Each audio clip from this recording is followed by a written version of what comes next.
At ang ating unang letter sender ay itago natin sa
at may mga sumusuko pero madalang yung naaayos na relasyon. Anong masasabi nyo tungkol dito sa kwento ni Smile? Well, una, magandang nangyari yung sa buhay ni Smile at sa asawa niya na nag-ending sa smile.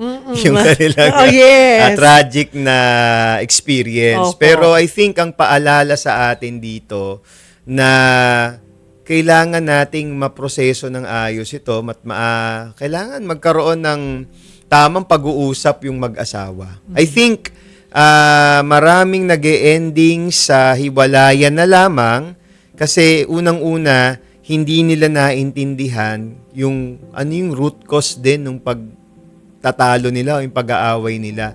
Minsan hindi lang kasi yung simpleng dahil ng babae siya o ng lalaki siya. Yun, problema po yun. Pero ano po ang nagdulot para mangyari yun? Ayan. Gusto natin malaman ano yung nag-lead o na para mangyari yung isang bagay na yun. Hindi po siya nangyari overnight lang eh. May mga maliliit na pangyayari sa buhay ng mag-asawa na nagdudulot sa isang malaking problema. I'll give you an example. Bakit kaya ang isang lalaki ay laging nakatingin sa cellphone niya at minsan nalululong sa pornography?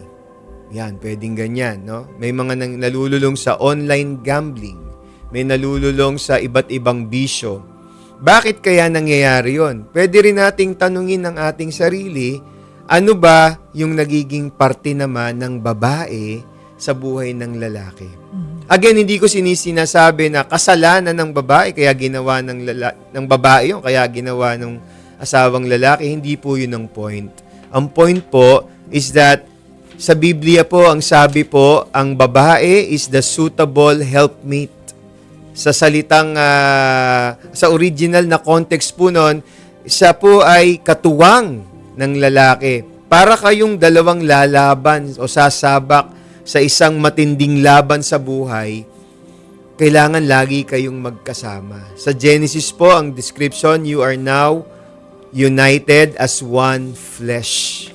So, hindi po pwede sabihin natin na ikaw, ginawa mo yan, kasalanan mo yan, masama kang tao. Yes, masama yung ginawa ng isang lalaki o ng isang babae, pero ano naman yung ginawa mo as one flesh? Naintindihan niyo po ba yun? Dapat maintindihan natin na you are now operating not as two individuals, but you are now operating as one united flesh. Yung nakakasakit sa asawa mo, nakakasakit din sa'yo. Yung nakakasakit sa'yo, nakakasakit din sa kanya. So I guess, ang gusto kong sabihin is that couples must know the biblical blueprint of their marriage. And they must understand also the different roles of a husband and a wife. They must understand communication. Siguro I'll focus on that, communication. Maraming naghahangad ng ibang napunuin yung kanilang pangangailangan because yung kanilang love tank. Sabi ni Gary Chapman, yung 5 love languages. Hindi mo naintindihan ano yung love language ng asawa mo. Diba? Hindi mo alam na ang love language pala ng asawa mo ay service. Hindi pala gifts. Bigay ka ng bigay ng regalo, tatanggapin naman niya yon. Pero ang gusto pala niya ay pagsilbihan mo siya, kahit simpleng kape lang. Minsan naman, ang gusto nila, quality time. Minsan naman, ang gusto nila, words of affirmation. Yung iba naman, touch. No? Yung iba naman, lahat. Oo, meron pang pang-anim. Ano, Pastor Eric? Ano naman, Gcash naman. Diba? Oo, dapat naiintindihan nyo yung isa't isa. Pero, ito, Pastor Eric, kasi ito, every 2 weeks lang umuwi diba? Kaya siguro nagkaroon, isa yun sa, it could be one of the factors, but we're glad na nauwi sa smile nga yung storya nyo, smile. Pero ano ba ang sinasabi ng Biblia pagdating sa, may sinasabi ba pagdating sa kailangan ng hiwalayan? Kunwari, ayan, syempre, I'm sure may mga rami magre-react. Ayaw tumigil ng pambababae, Pastor Eric, anong gagawin ko? Maghihintay pa rin ako ng himala sa Panginoon. Hanggang kailan ko yan hihintayin? Hanggang kailan ko masasabi na maaayos pa natin to forever? Ako, hindi ako naniniwala na solusyon yung hiwalayan. Kasi pag oras na naghiwalay kayo, walang panalo. Talo yung asawa mo, talo yung babae, talo yung lalo na anak. kung may anak. Talo lahat. Yes, of course, syempre hindi mo na mararanasan yung sakit. Parang mas free ka na. Pero hindi mo alam yung damage na kinreate nun in the coming generations. You now started a pattern in your family na when there's a difficulty, the solution is to escape and separate. May mga oras na kailangan talagang maghiwalay. May mga pagkakataon. Of course, we are not saying na we are legalistic on this issue. Of course, may mga nagiging mas maayos ang buhay dahil na nagkahiwalay sila. Pero again, we will go back to the general rule o yung pamantayan ng Biblia that what God put together, let no man separate. Why? Because if you decided to get married, may purpose ang Diyos dun sa kasal na yon, sa pagsasama na yon. At pag oras na sinira nyo na yon, sa hiwalayan, nasira na rin yung pangako at mga gustong gawin ng Diyos sa inyong dalawa. Hindi nyo na alam yun kasi magkahiwalay na kayo. Hindi nyo na nakuha yung full potential ng marriage na to. Marriage is a gift from God. Your spouse is a gift from the Lord. So, lahat gagawin mo para ipaglaban to. Kaya I'm not quick to say, oo nga, kapatid, kung nasasaktan ka, hiwalayan mo na. Hindi po ganun kabilis yun. We need to go through counseling. Look for people who can coach your marriage. Marami ng kwento ng matitinding problema ang inayos ng Diyos. Dahil sabi ng Diyos, with men, all things are impossible, but with God, all things are possible. If we will just go to God and humbly submit to the process of God, palibutan natin ang buhay natin ng mga tamang tao, yung magbibigay who will speak life to you.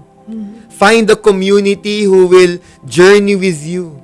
Pray for a couple, godly couple who will pray for you and journey with you kahit nire-repair pa nila yung buhay nung kapareha mo. It's not impossible for God to reconcile, to resolve, to rescue, to restore broken people. Again, it's not legalistic, hindi. Dapat, minsan scrambled egg na kasi, Cheryl eh. May pamilya na isa, may pamilya na, may anak na sila. Obviously, mahirap na yon, marami nang involved. So, wala na tayong magagawa ron. Pero, wag na nating papuntahin pa ron.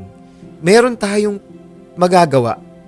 Kung babaero yung asawa, alam mo, may himala ang Diyos. At siguro malaking bagay, just listening to you, no, Pastor Eric, yung pagpapahalaga nyo doon sa kasal. Kasi hindi sa simula pa lamang, dapat naintindihan nyo na ano ba yung pinapasok nyo. Handa pa talaga kayo. Correct. Kaya talagang may punto yung mga counseling before you get married. Yes. Hindi porket, I'm so in love with yung pogi-pogi ng asawa ko. Lagi na lang ako may regalo, ganyan. Pero hindi nyo pala pa kilala mabuti ang isa't isa.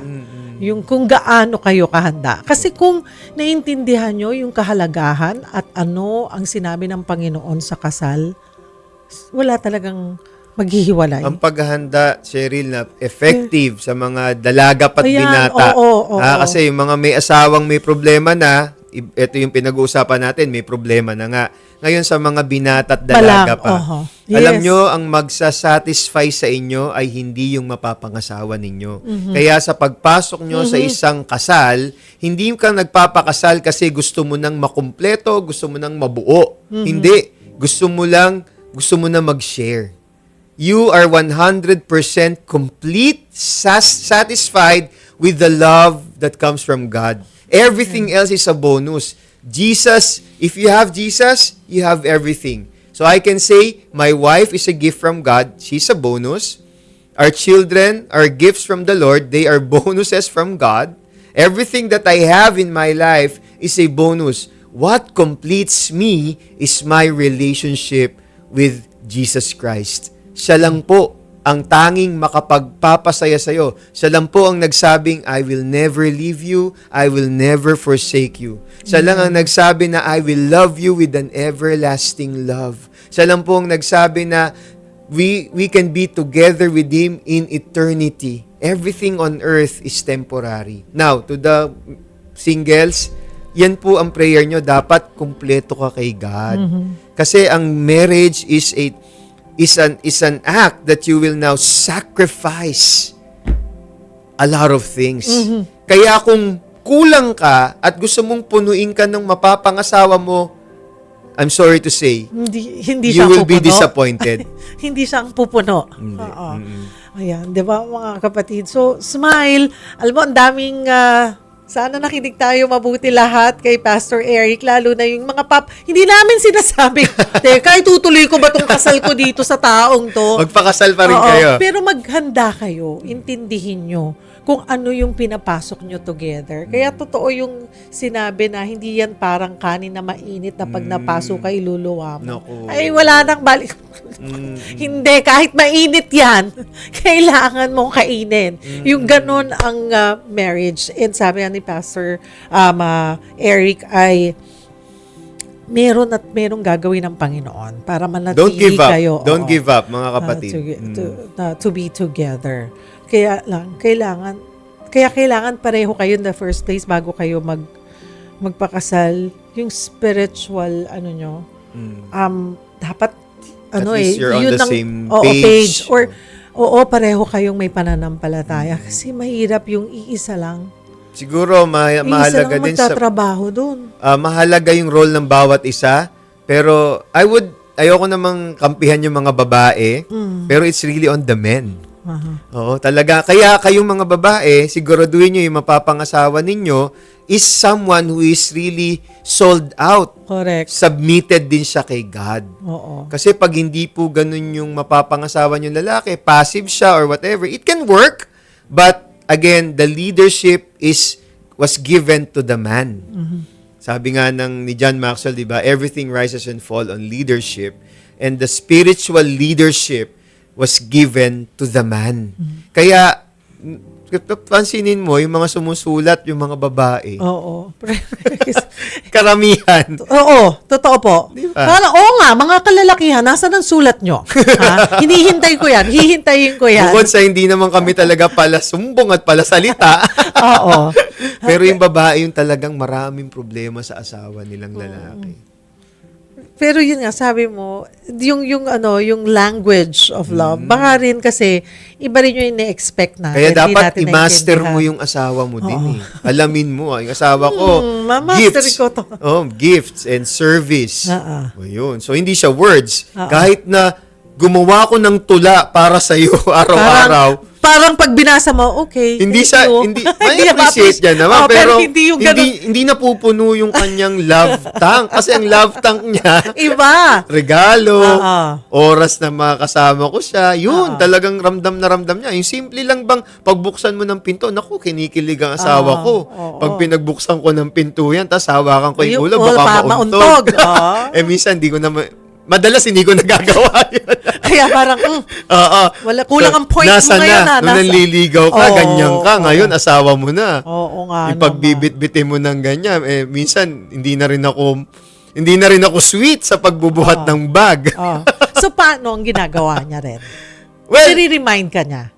oo naman. Oo, Na ano? nare-remind naman niya ako at siyempre tahimik lang naman. Di naman niya isusumbat yun. Maganda na ganon pag-usapan nyo. Yes. Pero hindi yung pag-uusap na aawayin mo kaagad, diba? Magnanag ka kaagad or sumbat ang dating. Yung pwedeng simpleng, dati binubuksan mo ng pinto, ano na nangyari? Kaya mahalaga, Yung ganong Cheryl, ano. yung pag naging mag-asawa na kayo, mag-invest pa din kayo sa isa't isa. Communication On a talaga. weekly basis, on a daily basis, on a monthly basis, on an annual basis. Mag-isip kayo, kaming mag-asawa, at least once a week, makalabas man lang kami. Kahit yung simpleng kaming dalawa lang. Oo. Halika, samahan kita sa grocery. Opo kami, magkikwentuhan or whatever. kape, ganun lang. Yung hindi kailangan laging out of town trip. Pero kung may budget, why not? Pero make sure that you are invested kasi diyan kayo nagkakaroon pa ng time to discover one another. I'm 25 years married with my wife, but I can tell you na marami pa akong dapat matutunan sa asawa ko. So, hindi po natatapos yung ma-master ng relationship, yung pag-i-invest, taking the time to be intentionally loving my spouse. Kaya yung mahabang panahon na hindi kayo magkasama is not ideal po kung laging wala. May mga rare occasion na talagang nagiging successful yung marriage pero it's not a sustainable setup. Kaya, usap. Kwentuhan. O yun, kung malayo yung setup, sasabihin, Pastor Eric, kailangan niya magtrabaho. Paano? Okay lang yun. Pero, at least, araw-araw mag-usap kayo. Kamusta ka? Or pray na magkaroon ng trabaho na sana hindi na Mas kayo malapit. maghihiwalay. Oo. At saka ngayon nga, maganda na yung, yung video, may video call na, no? Pwede Bagay nyong, na yan. kahit na, make it a habit na bago matulog ang isa't isa, naka-video call kayo, and you still pray together kahit magkalayo Meron kayo. nga ako nakikita yung mga nagmomotor, naka-on yung phone. Nako, wag po! Sabi ko, ibang klaseng sweetness nito. Wag naman ganon, 'di ba? Nako, napasarap po tayo ha, mga kapatid, sa ating kwentuhan. So, one letter sender muna tayo. Thank you, Smile ha. Ang iyong kwento ay paalala na ang pag-ibig na may kasamang pananampalataya ay may kakayahang lampasan kahit ano ang pinakamabigat na pagsubok na pagdaanan. Hindi naging madali ang iyong dinaanan, may sakit, may galit, at may pagdududa, hindi ba? Pero pinili mong wag sumuko agad sa iyong pamilya at higit sa lahat, pinili mong magtiwala sa Panginoon. Ang iyong kwento ay nagbibigay ng pag-asa sa maraming mag-asawa na dumaraan sa parehong pagsubok. Ipinapakita nito na kapag may tunay na pagsisisi, pagpapatawad at pagbabalik sa Diyos, may pagkakataon pa ring maibalik ang relasyon at mas maging matibay sa ito kaysa dati. Salamat ha sa pagbabahagi ng iyong kwento, Smile. Naway patuloy kayong gabayan ng Panginoon sa inyong pamilya at sa inyong paglilingkod sa Kanya. Maraming salamat sa iyong sulat.